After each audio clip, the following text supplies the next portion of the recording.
कहानी की शुरुआत एक लड़के से होती है जो पूरी तरह अंधेरे में जागता है। वो घबराया हुआ है और समझ नहीं पा रहा कि वो कहाँ है। शुरू में उसे कुछ भी संगीत दिखाई नहीं देता, लेकिन थोड़ी देर बाद उसे सामने एक बहुत हल्की सी रोशनी दिखने लगती है। वो रोशनी धीरे धीरे तेज संगीत होती जाती है और तब उसे एहसास होता है कि ये रोशनी किसी अंडे के खोल के अंदर से आ रही है। खोल का एक छोटा सा हिस्सा टूटा हुआ है जिससे वो बाहर झांक सकता है। उस छोटे से छेद से वो देख पाता है कि वो किसी जंगल में है। ये देखकर उसके मन में और भी ज्यादा सवाल उठ जाते हैं, खासकर तब जब उसे एहसास होता है कि वो अपने शरीर को जरा भी हिला नहीं सकता। वो अभी इन बातों के बारे में सोच ही रहा होता है कि अचानक उसके सामने एक स्टेटस स्क्रीन प्रकट हो जाती है। जैसे ही वो उसे पढ़ता है वो सदमे में जम सा जाता है, क्योंकि उसमें साफ लिखा होता है कि वो एक ड्रैगन का अंडा है। ये बात उसे पूरी तरह उलझा देती है। इसके बाद उसका स्टैट विंडो पूरी तरह खुल जाता है और एक दिव्य आवाज घोषणा करती है कि ये विंडो उसकी सभी मौजूदा क्षमताओं को संख्यात्मक रूप में दिखाती है ताकि उन्हें समझना आसान हो सके। अभी पूरी तरह भ्रमित होकर वो उस दिव्य आवाज से बात करने की कोशिश करता है और गुस्से में पूछता है कि आखिर हो क्या रहा है। लेकिन दिव्य आवाज शांत स्वर में जवाब देती है कि वो अभी लेवल 1 पर है, इसलिए वो अभी उसे कुछ भी समझा नहीं सकती। ये जवाब उसे और ज्यादा चढ़ा देता है। गुस्से में वो अपने शरीर को थोड़ा सा हिलाता है और इसी वजह से वो उस पेड़ से नीचे गिर जाता है जिस पर वो टिका हुआ था। वो जमीन पर गिरता है और फिर बिना रुके ढलान पर लुढ़कता हुआ नीचे जाने लगता है, जब तक कि वो आखिरकार एक नदी तक नहीं पहुंच जाता। वहां पहुंचकर उसे पानी में अपना प्रतिबिंब दिखाई देता है। जब वो ध्यान से देखता है तो वो हैरान रह जाता है, क्योंकि उसका प्रतिबिंब सच में एक ड्रैगन का अंडा ही होता है। उसे इतना उलझा हुआ देखकर दिव्य आवाज आखिरकार उस पर थोड़ा तरस खाती है और उसे उसकी स्थिति के बारे में सही ढंग से समझाने का फैसला करती है। वो बताती है कि वो वास्तव में एक ड्रैगन एग है जिसे इस दुनिया में रैंक मॉन्स्टर माना जाता है। अगर उसका खोल पूरी तरह टूट जाए तो वो उसी पल मर जाएगा, यानी उस छोटे से छेद को बनाना भी उसके लिए एक बड़ा जोखिम था। दिव्य आवाज आगे बताती है कि भले ही ड्रैगन एग इस दुनिया में फूड चेन के बिल्कुल निचले स्तर पर होते हैं, लेकिन फिर भी उनमें समय के साथ भयानक और शक्तिशाली ड्रैगन बनने की क्षमता होती है। लेकिन ये तभी संभव है जब वे इतने लंबे समय तक जीवित रह सके, क्योंकि ड्रैगन एग मॉन्स्टर्स के लिए एक बेहद पसंदीदा स्वादिष्ट भोजन माने जाते हैं। और क्योंकि ड्रैगन एग के पास पैर नहीं होते, इसलिए वे सिर्फ लुढ़क कर ही एक जगह से दूसरी जगह जा सकते हैं।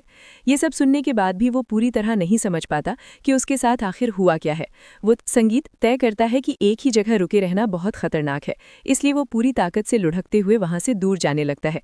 लेकिन दुर्भाग्य से ये उसे एक छोटी सी चट्टान से नीचे गिरा देता है। वो हाल ही में बहुत ज्यादा गिर चुका होता है और इसी वजह से सिस्टम घोषणा करता है कि उसकी फॉल रेजिस्टेंस लेवल 1 से बढ़कर लेवल 2 हो गई है। फिर भी गिरने से उसका एचपी कम हो जाता है, जिससे उसे एहसास होता है कि उसे और ज्यादा सावधान रहने की जरूरत है। अपने आप को घायल और थका हुआ महसूस करके वो सोने का फैसला करता है ताकि वो ठीक हो सके। जैसे ही वो जागता है उसे पता चलता है कि उसका एचपी पूरी तरह भर चुका है। इससे उसे ये यकीन हो जाता है कि सोने से उसका हेल्थ बार पूरी तरह रीफिल हो जाता है, जो इस अजीब और खतरनाक दुनिया में उसके लिए एक छोटी सी राहत की बात होती है। इसके बाद वो फिर से लुढ़कते हुए आगे बढ़ता है और अपने मन में सोचता रहता है कि जब वो आखिरकार छूटेगा तो उसके साथ क्या होगा। वो सोचता है कि क्या वो एक दिन एक विशाल ड्रैगन बन जाएगा और फिर उसे जिंदा रहने के लिए लगातार दुश्मनों से लड़ना पड़ेगा। इन्हीं विचारों में खोया हुआ वो आगे बढ़ रहा होता है, तभी अचानक वो रुक जाता है, क्योंकि उसे थोड़ी दूरी पर एक विशाल कीड़ा दिखाई देता है। खतरे को भांपते ही वो जल्दी से एक पेड़ के पीछे छिप जाता है और तुरंत उस पर अपना अप्रेजल स्किल इस्तेमाल करता है। परिणाम में दिखता है कि उस प्राणी का नाम एग्रिटा है, जैसा कि नाम से ही पता चलता है। जैसे ही वो कीड़ा उसे देखता है वो तुरंत उस पर झपट पड़ता है और साफ इरादे के साथ उसका पीछा करने लगता है। वो पूरी ताकत से लुढ़कते हुए भागता है, लेकिन उसे खुद भी एहसास होता है कि सिर्फ लुढ़क कर वो ज्यादा देर तक नहीं बच सकता। इस रफ्तार से तो वो आखिरकार पकड़ा ही जाएगा। उसे समझ आ जाता है कि अगर उसे बचना है तो किसी तरह उसे पलड़ा अपने पक्ष में करना होगा। वो कीड़ा उसका पीछा करते करते उसे एक चट्टान के किनारे तक ले आता है।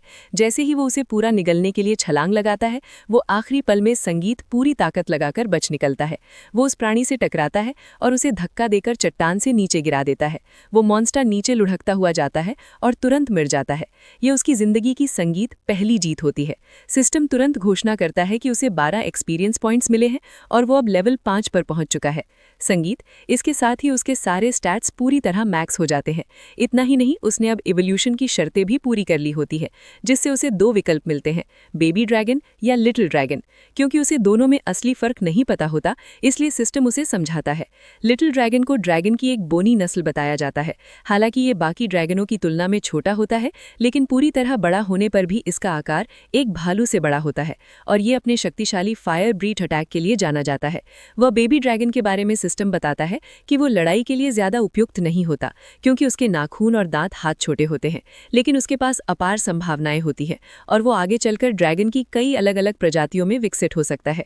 स्वाभाविक रूप से बेबी ड्रैगन को मॉन्स्टर्स और एडवेंचरर्स दोनों के लिए एक कीमती स्वादिष्ट शिकार माना जाता है, इसलिए जहां भी वो दिखाई देता है उसे लगातार निशाना बनाया जाता है।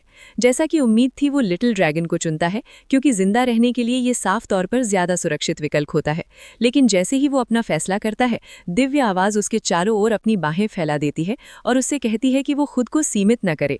वो बताती है कि उसे उससे बहुत बड़ी उम्मीदें हैं और उसे हमेशा सबसे ऊपर तक पहुंचने का लक्ष्य रखना चाहिए। ये सुनकर वो और भी ज्यादा उलझन में पड़ जाता है। वो सोचने लगता है कि शायद दिव्य आवाज ने ये सब सिर्फ इसलिए कहा क्योंकि उसने सुरक्षित रास्ता चुना और जोखिम उठाने से बच गया। उसे याद आता है कि सिस्टम ने कहा था कि बेबी ड्रैगन में अपार संभावनाएं होती हैं और वो कई अलग अलग रूपों में विकसित हो सकता है। इसके बाद उसे शक होने लगता है कि शायद लिटिल ड्रैगन एक तय सीमा के बाद आगे ज्यादा इवॉल्व नहीं कर पाता, या हो सकता है कि वो बिल्कुल भी आगे इवॉल्व न हो सके। ये सोचकर वो आखिरकार बेबी ड्रैगन को चुनने का फैसला करता है, क्योंकि वो किसी भी तरह का पछतावा नहीं चाहता, भले ही ये रास्ता जोखिम भरा हो। लेकिन वो संगीत भविष्य में पीछे मुड़कर ये नहीं सोचना चाहता कि उसने डर की वजह से खुद को रोक लिया या गलत फैसला कर लिया।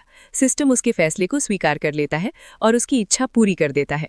अगले ही पल उसका शरीर बदलने लगता है और वो ठीक उसी तरह एक पीले रंग का बेबी ड्रैगन में बदल जाता है जैसा उसने चाहा था। इस एवोल्यूशन के साथ उसे ढेर सारी नई स्किल्स मिलती हैं और उसके पहले के सभी स्टैट्स पहले की तुलना में काफी ज्यादा बढ़ जाते हैं। लेकिन इवॉल्व होने के बावजूद उसका एचपी और एमपी अपने आप रिफिल नहीं होते, यानी वो अब भी थका हुआ है और उसे आगे बढ़ने से पहले सही से आराम करने की जरूरत होगी। ये बात संगीत समझते ही लगभग तुरंत उसका पेट जोर से गुर्राता है, जिससे साफ हो जाता है कि उसे जल्द ही कुछ खाना चाहिए। वो उस कीड़े की ओर देखता है जिसे उसने पहले मारा था और हैरानी की बात यह होती है कि अब उसे वो सच में काफी स्वादिष्ट लगने लगता है। उसे एहसास होता है कि अगर उसे और ताकतवर बनना है तो उसे प्रोटीन की जरूरत है, और इसी के साथ उसके ड्रैगन वाले इंस्टिंक्ट्स पूरी तरह जाग जाते हैं। वो बिना देर किए उस कीड़े को खा जाता है। खाने के बाद वो जमीन पर लेट जाता है और सो जाता है। अगली सुबह जब वो जागता है तो उसे लगता है कि एक अच्छी नींद के बाद उसका शरीर पूरी तरह तरोताज़ा और एनर्जेटिक हो चुका है। संगीत वो नदी के पास जाकर अपना प्रतिबिंब देखता है और तभी वो पूरी तरह स्वीकार कर लेता है कि उसका इस दुनिया में पुनर्जन्म हो चुका है। लेकिन उसे ये अजीब लगता है कि उसे अपनी पिछली जिंदगी संगीत की कोई भी याद नहीं है। उसे ये तक याद नहीं कि वो पहले कौन था, कैसी जिंदगी जीता था, या फिर वो लड़का था या लड़की। इन्हीं बातों के बारे में सोचते हुए वो पलट कर देखता है और उसके पीछे कई डार्क वर्म्स दिखाई देते हैं। इस बार वो भागता नहीं बल्कि सीधे उन पर हमला कर देता है। अपनी नई स्किल्स का इस्तेमाल करते हुए वो पहली ही लहर को रिकॉर्ड समय में खत्म कर देता है। जैसे जैसे वो और ज्यादा दुश्मनों को हराता जाता है, उसे और नई स्किल्स मिलती जाती हैं, जिससे लड़ाई और भी आसान और असरदार बनती जाती है। सभी को खत्म करने के बाद उसे फिर से भूख लगती है, लेकिन वो डार्क वर्म्स को खाना नहीं चाहता क्योंकि पिछली बार उनका स्वाद बहुत खराब था। तभी उसकी नज़र पास ही उगे कुछ मशरूम्स पर पड़ती है और वो उन्हें आजमाने का फैसला करता है। लेकिन ये फैसला बहुत जल्दी ही एक भयानक गलती साबित होता है, क्योंकि उसे एहसास हो जाता है कि वो मशरूम जहरीले हैं। उनके असर झेलने के बाद वो पक्के तौर पर तय कर लेता है कि अब वो कभी भी बिना सोचे समझे कोई भी मशरूम नहीं खाएगा। ये सबक सीखने के बाद वो जंगल के और अंदर की ओर बढ़ता है ताकि उसे असली शिकार मिल सके, क्योंकि वो डार्क वर्म्स पर जिंदा बिल्कुल नहीं चाहता। वो कुछ देर तक खोज करता है और तभी उसकी नज़र पास ही एक ग्रे वुल्फ पर पड़ती है। भले ही वो उससे आकार में बड़ा होता है, फिर भी वो अपने बेबी ब्रीथ और ड्रैगन पंच का इस्तेमाल करके उसे गिरा देता है। आग से भेड़िए की चमड़ी हल्की सी जल जाती है और जब वो उसकी गंध सूंघता है तो उसे बिल्कुल बारबेक्यू जैसी खुशबू आती है। जिज्ञासा में वो अपने बेबी ब्रीथ से उसे थोड़ा और सेकता है। जब वो आखिरकार उसका एक टुकड़ा खाता है तो उसे पता चलता है कि वो बेहद स्वादिष्ट है। इसके बाद उसे एक और ब्रे वुल्फ मिलता है जिसे वो लगभग तुरंत ही हरा देता है और इसी के साथ उसका लेवल बढ़कर सीधे 25 में से 20 पर पहुंच जाता है। तब उसे एहसास होता है कि उसे अगली बार इवॉल्व होने के लिए अभी 5 लेवल और बढ़ाने होंगे। भेड़िए के मरने के बाद वो उसे भी पहले की तरह सेकने लगता है और धीरे धीरे उसे महसूस होने लगता है कि वो ड्रैगन की तरह जीने का आदी होता जा रहा है। इस तरह शिकार करना, लड़ना और खाना अब उसे सामान्य लगने लगा है।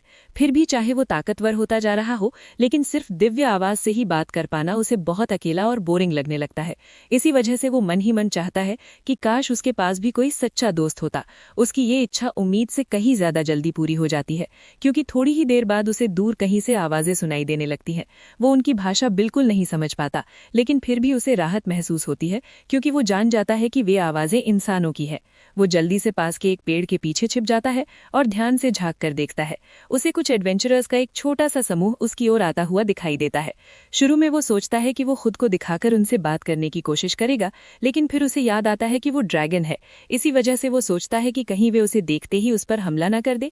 फिर भी वो ये भी सोचता है कि वो छोटा है, ज्यादा खतरनाक नहीं लगता और थोड़ा क्यूट भी है, तो शायद वे उसे खतरा न समझे। वो ये तक सोच लेता है कि हो सकता है वे उसे एक पालतू जानवर की तरह रख ले। इन्हीं उम्मीद भरे ख्यालों के साथ वो पेड़ के पीछे से बाहर निकलता है और पूरी कोशिश करता है कि वो प्यारा और बेखतर लगे, लेकिन दुर्भाग्य से उसकी योजना पूरी तरह नाकाम हो जाती है। एडवेंचरर्स उसे जरा भी क्यूट नहीं समझते। उनके लिए वो सिर्फ शिकार और कीमती मांस होता है। बिना किसी हिचकिचाहट के समूह का नेता अपनी तलवार से उसकी छाती पर वार कर देता है। उसके तुरंत बाद वो आदमी ऐसा जादू इस्तेमाल करता है जिससे उसका पूरा शरीर सुन्न